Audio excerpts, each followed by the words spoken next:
Okay, quick video about how to fix democracy. Assalamualaikum, these people in here. Okay, so how do we fix democracy? Why is that even important? So this is part of my series on happiness, and so it's quick explanation. What has fixing democracy got to do with happiness? So I talk about how you can fix yourself to make yourself happy personally, but if government is trying to enslave you or ruin your life, that makes it a bit harder to be happy. So I talk about how to fix government as well, right? And so I'm going to break it down to three things. First of all, I'm going to say democracy is not going to help you. Okay, and I should also explain that my ideas come from Islam. So Islam teaches in the Quran that if you follow the majority, it will lead you away from the way of God. And the way of God is the way of nature, but it basically makes you happy, right? So why is that? The Quran also explains that people who are in the majority, they are generally ignorant. So if you want to run an organization well, you do not ask the ignorant. Okay, you try to find the best possible, most intelligent, most equipped people to choose for you. Now, if you ask the ignorant, they're easily manipulated. So if we look at how Boris Johnson, our ex-Prime Minister, was chosen, it's because he had fluffy hair, even though everybody knew he was a well-known liar. So I do not. So it'll be interesting what you think about this. Simon, I'm basically explaining that democracy is bad for you. And so if you look at the best run countries in the world, like China, there's a lot of propaganda against China. For example, they say they persecute Muslims, but if you watch videos by people who live there, they'll tell you there's no persecution of Muslims. There's thousands of mosques, thousands of imams. They're very happy there, full freedom. Okay, that's a lie. It's the separatist people that are being subjugated. It's not the Hoi Muslims are peaceful and they've been living there since the 8th century. 100%. So the Uyghurs are separatists, and that's why there's a that's problem. also incorrect. So there's Islam. lots of Uyghurs. Yeah. This is just a race of Chinese people, and they are happy. I just watched a video yesterday about a Uyghur imam.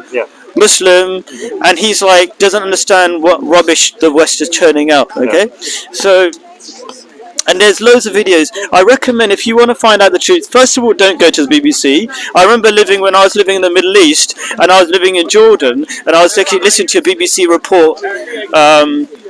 And they were telling me things about the country I'm living in, which is exactly the opposite of the truth, right? So I recommend watching tourist videos or people who live in a country. YouTube's pretty good for that. Yeah. YouTube's very good because you see the real life reactions from people live in the moment. People are walking around the streets of random places like Pakistan, where you're never going to see that. You're never going to get told that here, are you? Yeah. So if you go onto YouTube, you can see it for yourself. So don't listen to BBC. Watch lots of other YouTube videos. Get a 3D view. I watched a lot, but he's been done, hasn't it, recently for something? So I'm going to say a few controversial things. First of all, democracy is dangerous for government, okay, because it involves people who don't know what they're talking about to choose, and people who can easily be manipulated to choose bad governments, okay. So I recommend, just like you do with any country, a good, well-organized company, you try to find the best quality people to find the leaders, or just get the good leaders from before, if you have that situation, okay, to create an assembly of people who can choose better leaders, or simply, so this is the Islamic way, by the way. So all the Khalifas, these are the Caliphs, they were either one Caliph would select another Caliph, or they would have a very small council of people, of educated good people, to select the next Caliph. They didn't go for everybody, because that's asking everybody is a bad idea. Yeah. Okay.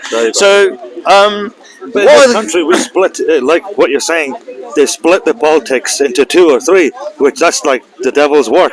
Because when you say 2 or 3, do you mean 2 or 3 parties? Exactly. So you've got Conservative, you've got Labour, you have the far right, you have the racist people, the BNP, all that stuff. So why are they splitting society? I agree. This is what they're doing. This is how they're dividing us. It's meant to be a democracy. just why not create only one option for the people, the best option? Yes. Instead of doing that, they're like, oh, no, I'm actually going to totally agree with We have you. so many, And I'm you going to say do not have political parties. I'm going to talk about that in a second, because that's a way of tricking people into choosing leaders. The parties will choose leaders for you rather than you choose the leaders. Okay, that's a clever trick. That's what I'm going to talk about. But they're making us think that there's only two ways of thinking. You're Yeah. either conservative or you're liberal. So either you're on these straight, rigid lines, which is conservative people, or you're these liberal, like wishy-washy, like hippie people. Like that's what they're trying to make it out, which is not the case. That's right. That's not the reality of society. You can't break it into two sections. I would say I belong to all the different groups. I want a bit of Greenpeace, but I also want a bit of Conservative. So I agree with you in that. So I'm going to say some maybe slightly controversial things, but I'll start with the less controversial. First of all, Simon, if you were trying to find out one common problem with all our political leaders, what would you say it is? Corruption. 100%. So number one, I would say, when you're picking a person, and this is in Islam, you have to ask for not what necessarily their political or leadership style would be, but whether they'll be good people. And we do not go for that. It's impossible because they get paid so much money, don't they? No, but let's say in theory, not even in theory, like we had an option earlier on between Boris Johnson or Corbyn, right? Pretty much everybody would agree that Corbyn as a human being, was generally a good person. He had a very long track record, and Boris had a track record of lying, literally lying, when he was a journalist and things like that, right? So, and yet we chose Boris because he had fluffy hair. Literally, that was a weird reason why we chose Boris, right? And then everybody started hating him when he was actually in power, because if you choose a person with fluffy hair and that's the reason why he's in government, that's not a good reason, right? So and number one, we good. People, when we build people up and we rip them down just as fast in this country, don't we? We do that as well. Yeah. We've got a bad habit. We do it in sports, politics, you name it. We build people up and then we rip them down twice as fast. So that's a part of this country's kind of mentality. Yes, unfortunately. it's part of the protest mentality, which I might touch on too, because I don't agree with protests either. But that disease emanates from mainstream media. Yeah. So that needs to be completely sorted out as well. Not just the politicians, The but the mainstream media. Yeah.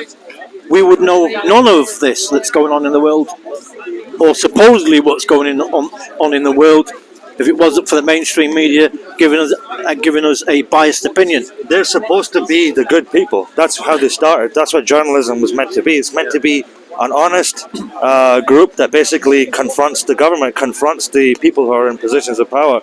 That faded away. As soon as the governments and politicians, they realize, wait a minute here, we can pretty much influence massive proportions of the public by utilizing this media.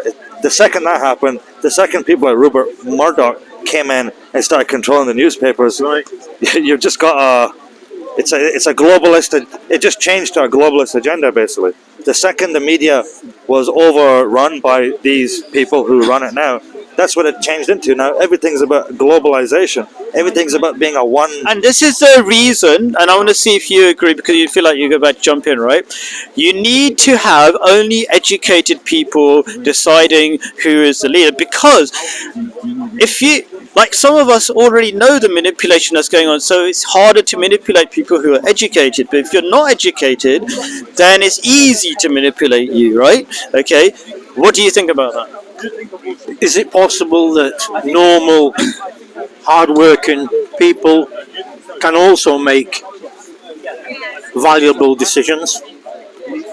For example, absolutely. I don't necessarily. I'm not sure if that's true. Highly educated to be a political leader, because what I can see is the highly educated people eaten out of Oxford, Cambridge, they get to know about all the devious things that you can do, how you can manipulate people, how to lie to people, how to con the people, how to dominate. but the average man on the street, I find them to be reliable, honest, and trustworthy. They just teach us how to. No, okay, I'm going to disagree with you. Exactly. I'm going to disagree with you because if it was true that the average man on the street is reliable, then why did the average man on the street vote in a liar like Boris Johnson? Why do we keep voting in terrible Because of the mainstream media. Yeah, but they that are means falling for the program. so that means they're not reliable. These uneducated people. No, but it's the government manipulating us, giving us this system, getting us all to vote when the people aren't educated. And you understand what I mean? They're forcing us. They're not forcing you. They're manipulating you because of your lack of education. You can elect your leader by voting. Why? Why not? Why don't they make the correct decision? Why don't they put the correct guy in themselves? So okay, There are intelligent people who've never been to Eton, Harrow, Oxford, Cambridge. sure. So the first, remember the categorization. The first quality must be that you're good. So these people have to start off with good and then educated to the second level. And where does that goodness come from? Okay, but that's another whole thing. I'm Okay, asking you a question, brother. I would say Where- godliness. Thank you. Okay, Thank okay. you. Do you really believe that these people at the top have godliness? No. Okay. There you go. So, and the next thing I'm going to say, but I'm going to build it up because this is a lot more controversial, but this is based on the Islamic teachings. Okay. Now, first of all, we want the smallest possible group of people to elect. The reason is, I don't want to go into Price's law. Price's law basically says the bigger your group, the bigger the percentage of incorrect people. Okay? I don't want to go into the maths of it, but basically, let's say you got 100 people, then 90 of them will say the wrong thing. Okay, it's the square root law. We can go into Price's law. Basically, it talks about. But if you have a very small group, let's just say 10, then only 70% will be wrong. Okay, be careful, please. Okay. That makes sense. Yeah. Yeah, so it's just that the bigger the group, so you want the smallest group. So I'm building up to maybe a controversial idea, right? Now, what happened? Okay, to have good government, you need to be good at organizing things. It's large-scale thinking, right? Okay, people who lead companies, they're not just the nicest people necessarily, because to make tough decisions, sometimes you have to be around. Even if you're nice inside, you have to be tough, and you have to be good at organizing things. Now, imagine I could tell you, according to psychology, there is a group of people who naturally are good at organizing, and systemizing is called, right? But there's another group of people who are good at empathizing, but they're not good at systemizing. Okay? Basically, in government, you want to be able to systemize, and it helps people a lot. If you have good systems, it makes life easier for everybody. That's a way of being kind to humanity, right? Now, would you say it's better to have those people who can systemize things rather than people who cannot? Yeah. Okay, Yeah. now here's a controversial thing. Men naturally are good at systemizing, and women naturally are good at empathizing. Okay? Now, that doesn't mean women are less worthwhile. In fact, I would hate to live in a world without women, because we can be nice to each other, but women are much nicer. They're better at sympathizing. Politicians, but obviously the world needs them. Yes, There's a place for women. Yeah. exactly. Not as politicians. That's right. 'Cause you have to be very So we're already careful. on the same page. Yeah. So in short, I'm going to say something very controversial to the Western mindset, okay, which is only men should vote. Okay? Because for a whole bunch of reasons, not just because of the systemizing thing. Okay. I believe that if the women do their job in the home, take care of the family, we've got to save a bet on the next generation, because it's very hard work to take care of that. Now, if you are trying to do both things, work outside the home and inside the home, you're going to ruin any chance of having a good family home lifestyle. It just ruins things. It's not practically useful, and that's what we can see in the West. The family is falling apart because they're trying to get women to be working outside and taking care of the family.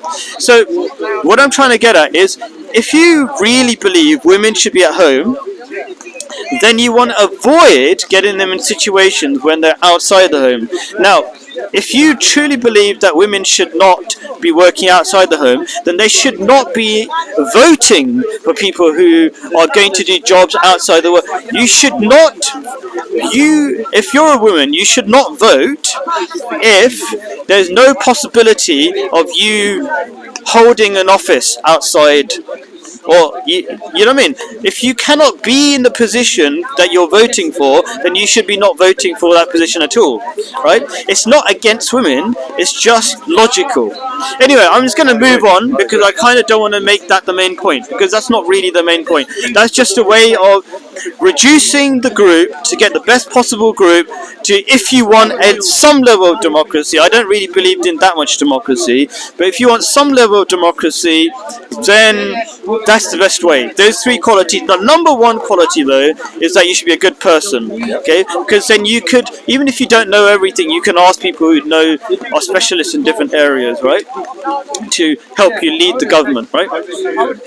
Second point, the main point, is if you want good government, you have to have good people. So back to the Holy Quran, it says, good things are for good people. Very simple idea, okay? If we are corrupt people, then we're going to have corrupt leaders. The only reason why we have, one of the main reasons why we have corrupt leaders, is that we're easily manipulated. And we're easily manipulated because they're selfish people, okay? If we were nice people, generally, and not corrupted, then we could get together as a community and say, we know this person is good, we're going to vote for this person. But we can't. We have exactly the opposite situation where people are lonely because they don't even talk to their neighbors. And the reason they don't talk to the neighbors is because, in short, they're selfish. Right? So we are very selfish people. We have to realize, we have to point out to ourselves, okay. No, but we can get you over. I'm saying the number one problem with democracy, and I'll get your opinion, is that we're very selfish people. The number one problem with democracy, okay, besides the fact that I disagree with most of democracy, because I don't think everybody should vote, because they probably choose bad people, and the most effective governments in the world are the ones that are not democratic, like China, for example. They have no homeless people, if you watch the videos, and they have so many things that are much better than here. But anyway... But I've got a question to that. Why do so many of their citizens want to leave then? So many people want to leave here as well. It's in all directions. Well, around the world, there's a lot of Chinese nationals that choose to live in other countries. And yeah, it's the same with all countries. I want to move to another country as well. There's a lot of Chinese abroad. Anyway, I'm not sure about statistics about that. But anyway, I'm just saying practically, if you watch the videos, there are a lot of, like, the most effective transport systems. They've got 5G on most of their trains. They've got most of their trains in the whole world, basically. So there's a lot of things that they're doing really well. But the number one problem with democracy is us. Let me explain that. Good things are for good people is the short version of what I'm going to say. If we are good people, then we would have communities, and we have the opposite of communities. We have individualism and lonely people. So we're not even creating communities. We're not even nice enough to talk to our neighbors enough. I make massive attempts to talk to my neighbors. I'm the only person in my street that gives Christmas presents, Hanukkah presents to the Jews, whatever. Nobody else does it, by the way, and it's because of my religious background. Now, in short, if we were good people, then we would create communities because we actually talk to the neighbors and our neighbors, and then we'd be able to choose a person and say, this is a good person, let's get together and vote for this good person, and you'll have a good leader. But we don't. What happens instead is, because we're so selfish, we're all individualized and separated, and all our information comes from mainstream media, and so we get fed all their rubbish because we're easily manipulated. I mean, I think the two issues... You don't want to come and do a... Well, I don't mind. You can be outside. No, it's all right. I think the issues are two different things. Like, you're talking about loneliness and democracy and democratic values, as opposed to community aspects of community spirit. Why do you think they're separate? Because I think I showed you that those are very much connected. No, Can you see how they're connected at I all? think you can have a successful community, and still have the ability to vote for someone. I don't think the two are. No, I'm saying you need community, and you need to know who are good people, and you need to be able to collect together and decide on a good person to be able to have effective democracy if you want a democracy. Dictators work. I mean, in Iran, it's quite obvious it's not working. No, I disagree with that, by the way. I think people are being manipulated, by the way. It's very easy. Well, I mean, I would. They're not the only Iranians out there who are protesting. Yeah. Anyway, No, I mean, the but people there are are- protesting, they don't represent all of Iran, but that's another Of course, discussion. but let's be honest. There are significant protests in Western countries as well as in Iran about what's happening in Iran. So that should be taken into account. There are significant. First of all, there's not significant partly because Maybe they can't, disagree. right? Okay, but maybe we'll talk about that in a second because that's kind of important. Protests. I'm against protests as well. Against. And now that sounds interesting. You're gonna sort of advocate for Sharia law then? I mean, now we're like talking about 100 different things, but you know what? We might talk about those as well, right? Even though it's a bit of a side issue, because I'm talking about generally how do we get good government, and a lot of people think protest is one of the mechanisms to help good government, One right? of the aspects of freedom that you should be able to protest if you're not happy with a situation, and I don't see it as a bad thing as long as it's not violent. You know, I don't see protest as a bad thing. So too disruptive, like the Stop Oil campaigners. You know, I think you go too far and you put people off the cause. But if you're standing in that square there by Marble Arch and you're protesting for what you believe to be right, who is anyone to say that you're That's wrong? not how people protest. They protest on the main roads. They go. And by the way, They are protesting though. can I just earlier. what's happening in Marble Arch? When people actually do it, they do it on public roads. Of course, that's These guys couldn't even let me out of the station because they blocked the whole station, by the way, and they had massive amounts of noise, okay, probably giving loads of people an earache, and that's not a small thing, right? They're really loud. So they were disrupting a lot of people, So, by the way. all right, with that thing then, that's not the only issue, Let's yeah. test the bias. Would you then say that to the people that protest for the Palestinian cause then?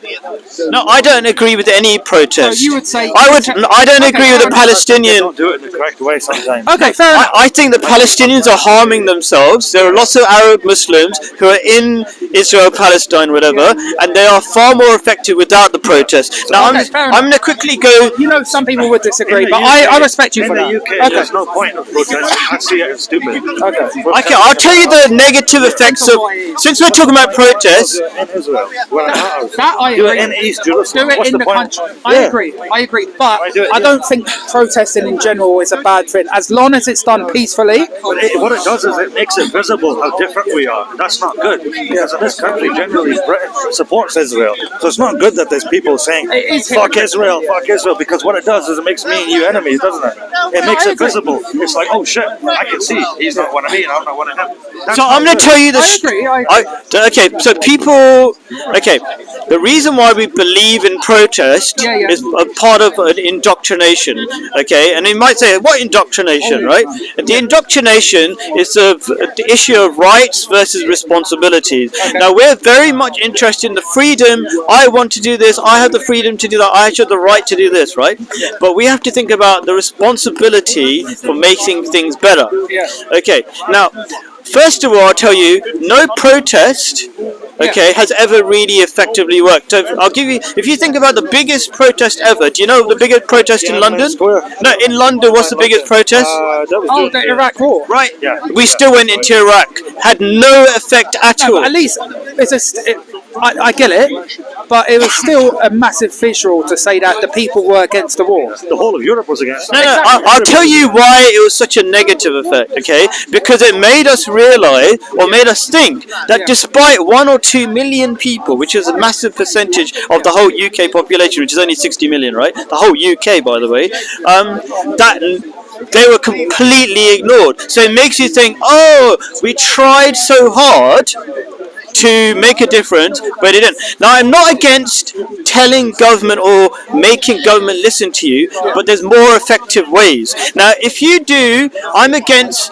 the short-term protests. You go out one day and you make a lot of noise and you think you've done something, but look at it from the government's point of view. Yeah, they don't care. I agree. The government's point of view is these are sheep. These are easy manipulated. Let them have their noise. Let them use up their energy. And tomorrow we're going to go to Iraq anyway. Okay. I was going to ask you, like, who are anyone else to say that they're wrong? Like, they should have a right to protest. That's the thing. Listen. Okay, let me give you the picture. Say they're wrong. Let me give you the picture. I'm not saying they're wrong. Yeah. I was against the Iraq War. They're obviously correct. Well, not just that. I'm talking any protest. Okay, I'm talking about how do you more effectively improve government. So just to give you an idea, this video is part of a larger series of how to make the world happier.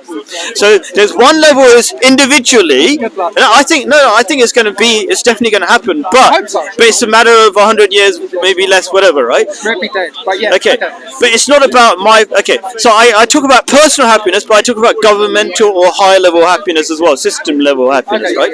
Okay, so what I'm saying is, if you want effectively to change the government to make it better for the people, you have to think long term. Long term is much harder, but if you're a selfish person, you will go for the protest, because loads of people will tell you, and most people will know this, that protests are like parties.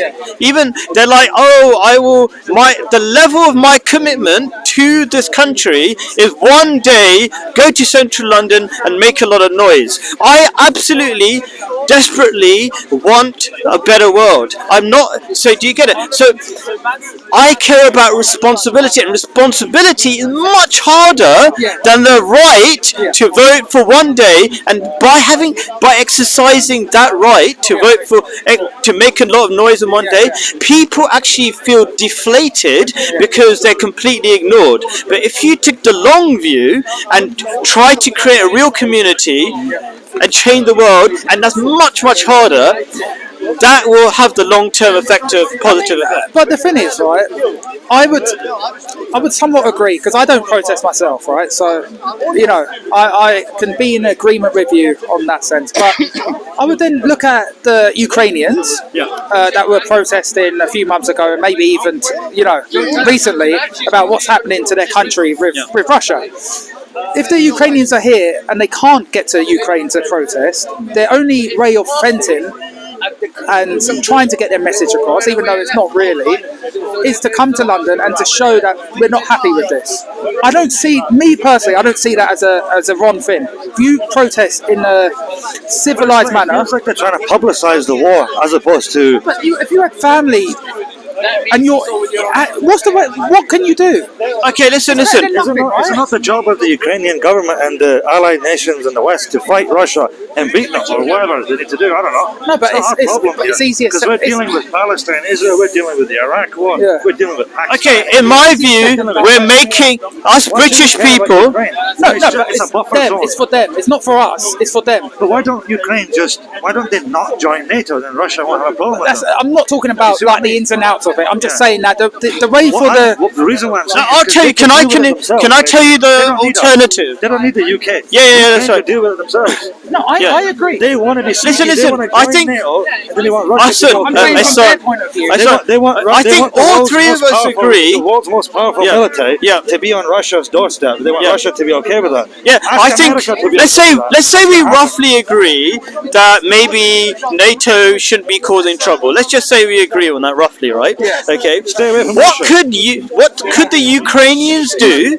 The question is, what could the Ukrainians do better than coming to Marble Arch for one day and screaming, or whatever square and screaming? Okay, I don't think that's an effective way. Now, I'll tell you the most effective way. The most effective way is not to have a liar politician. What's his name? Who's in charge?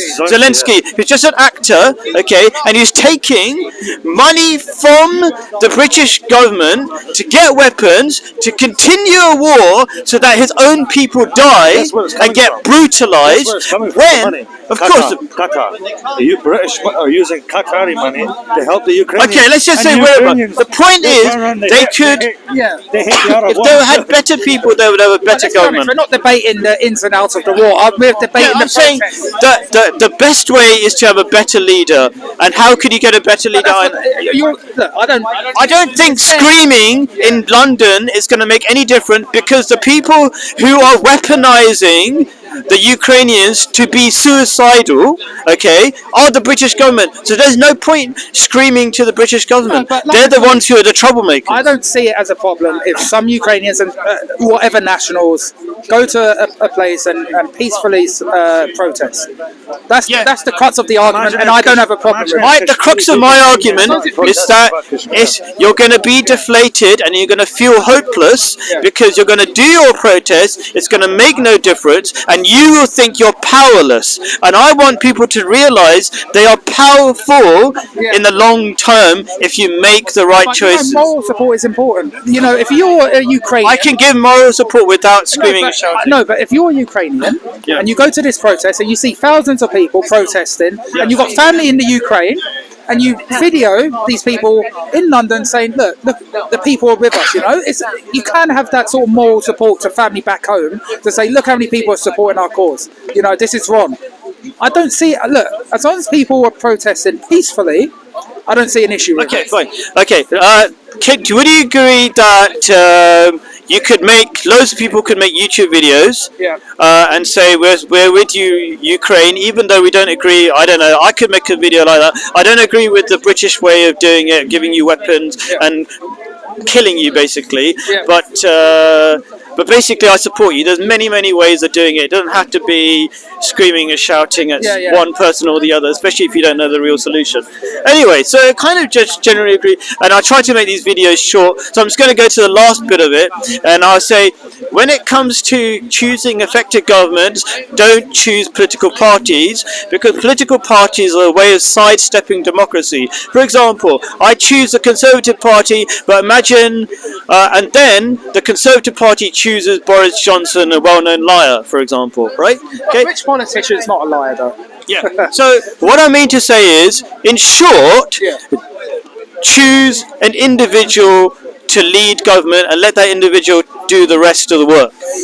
Don't rely on political parties who are all funded by all sorts of unknown people. But when we started this discussion, it's not a debate, it's just a discussion about dictators, and you mentioned China. You know, there's a lot of examples of dictatorships where it doesn't work. I agree. So I don't 100% agree with them. But at the same time, remember, Iran is a very good country, and we get shown very negative sides of it. 100% It's Iran. a great country, by the way. Dude, I would love to go to Tehran. Very rich. The I would people are very cultured. love to very go to educated. Tehran. Great people. Everyone thinks to be real. Oh, there's a camera Sorry, there, my sorry. apologies. Just 1 second. I'll just, come. Dude. But that's not the argument. Is whether Iran's beautiful. There's a lot of history, the Persian history. Sure. We're talking about the Cut you off, dictatorship. Saudi Arabia, we have a lot of respect for Saudi Arabia in this country, and we don't have so much respect for Iran. Now, those two countries, in my opinion, there's a massive contrast. Saudi Arabia is a complete dictatorship. It's a complete dictatorship. Yeah. And America and Britain completely supports the House of Saud. Yeah. The Iranians, on the other hand, they're extremely educated, cultured, very sophisticated people. They hate each other, And don't they? I can't believe that Who the West, hates who? Iran and Saudi Arabia. Yeah, I The think maybe leaders. political. they don't like each I'm other. not yeah. talking about the people. I'm talking you're right, you're right, you're right, political. you're right. I think elite. that's because the House of Saud is extremely corrupt. Right, I think it's more Shia and And Sunni, they're isn't it? puppets, but they're puppets of the West, the House of I think Saud. one of their biggest contentions is Shia and Sunni. The biggest contention is because the Iranians refuse to sell the oil and the Saudis do it. That's it.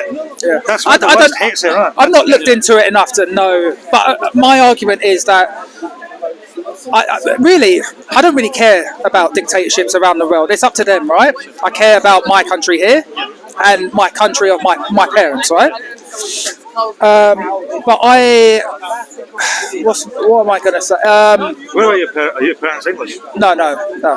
from other But countries. anyway, just to summarize it, listen, I agree with you. I don't think China is the best place in the world. I think one of the mistakes, for example, the one-child policy, which is going to destroy China, and they're not There's a recovering. reason why they did that. But There's a reason, short-sighted, whatever. Anyway, that's the state. I'm just saying it from a religious point of view. I don't believe in that, and they're going to suffer, and they know they're in big trouble because of it, right? Okay, because population implosion, they know that's a massive problem, and they're not recovering because now they've created a culture where it's not changing. But anyway, the point is, I don't 100% agree with China, but I think having 100% control, where you're not having people who are not well versed with the system of government telling you what to do again and again, protesting constantly and being forced to change your views and making popular choices which are bad for the long-term vision of the country is really dangerous. You need to be able to get on with the business of running. It's like if I'm running a company, I don't want the rest of the world telling me how to run the company because I need to concentrate on what's good for the under company. dictatorships, like your life is like you said, the one child policy. So in China, I think they stopped that now. Yeah, they're on the three-child policy at the moment. Yeah, but that's the thing. That's the state telling you that you can't have more. And I disagree with that. But, Yeah. but under secular democratic values that we have in this country, I could have as many kids as I want. So that's already one benefit. Even though I personally don't want kids. Can I make one point, please? Right. Yeah. So, see, Britain and the West, they're democratic. Basically, when it suits them, because see in Pakistan, right? Pakistan it's basically designed after Britain. It has the same system as Britain, right? It's a democratic nation. Imran Khan was voted in democratically by the people. Now the military has moved in and taken him out of power, and the British establishment, basically the Western world, is not even saying one word against the Pakistani military because the Pakistani military is a special killing force that was designed by the Americans and the British to help them fight off the Afghans, to fight off the Indians, to fight off the Chinese. So in short, you're saying that the British are hypocrites. Well, the hypocrites where it suits them. Because look, in Pakistan, he was voted in I'll democratically. be honest, I don't follow every country's political. But you know who Imran Khan Of course, is, I know he's an He's a ex-cricketer, cricketer, yeah. and there's a point of contention about him getting ousted from The Parliament. military, the Pakistani He got military- shot recently. Yeah. So you know. Of course, but I don't know if it. Why are we condemning it in this country? We're saying nothing against the Pakistani military. Like I say, I don't know too much about the But we're Pakistan. quick, I'm not saying the Taliban are not terrorists, but we're quick to call the Taliban terrorists and not the Pakistani military. When the Pakistani military creates militant groups, create terrorists, Every country has its biases, right? yeah, but it's So almost anyway, I'm just going to wind up. Can I wind up? Sorry, one more You thing. make one point and I'll make the They're last doing point. it unintentionally to keep Pakistan below India. Below it. Yeah, they're doing this intentionally. I'm not sure. I disagree because I think Pakistanis are very corrupt people.